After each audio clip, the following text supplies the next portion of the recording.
$8 trillion was spent to move hundreds of thousands of U.S. troops through Afghanistan, to unload uncountable bombs and bullets and missiles and tanks on this already poorest country in the world. You know what this is? This is the classic example of societies overreaching abroad to hold on to their empire, not understanding that the neglect at home does more damage to that empire's foundations than if they hadn't made the effort to hold on to the furthest reaches of the empire. Afghanistan and Iraq are about as far as you can get. You keep going in that direction, you come back on the other side of the globe. It's an extraordinary example of a system self-destructing. Early in December, the Republican Party, with the support of a sizable number of Democrats, decided and voted to increase the defense budget. Let me make sure you understand it. President Biden had asked to continue last year's appropriation, about $715 billion, for this year.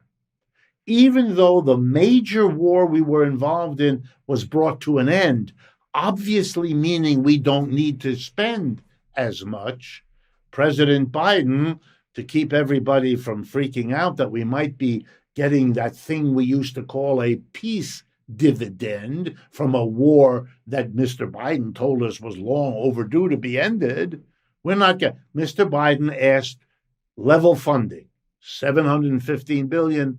Last year, $715.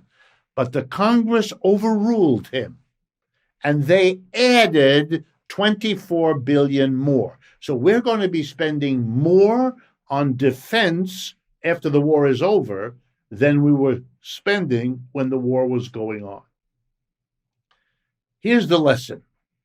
In this society, we don't have war for the reasons the government gives. We have war to take care of the one group that wins no matter what else happens in a war. And that group is called the military-industrial complex. The Taliban didn't win.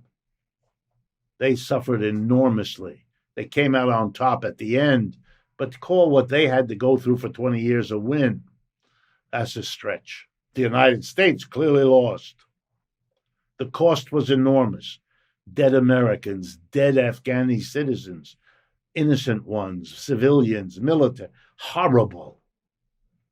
But the companies here at home who sold the guns, the bullets, the drones, the tanks, who shipped the soldiers, who clothed them, who equipped them, they made out like bandits. Look at the prices of their stocks over the 20 years of the Afghanistan war, and you can see who won the war and who's making sure that whatever happens to the war, the spending on them keeps going up. This is a system that has lost even the little bit of rationality it once had. It is driven by specific, particular, what we used to call special interests, who are doing it at the expense of the society as a whole. The defeat in Afghanistan has been a powerful signal around the world that the American empire is in decline.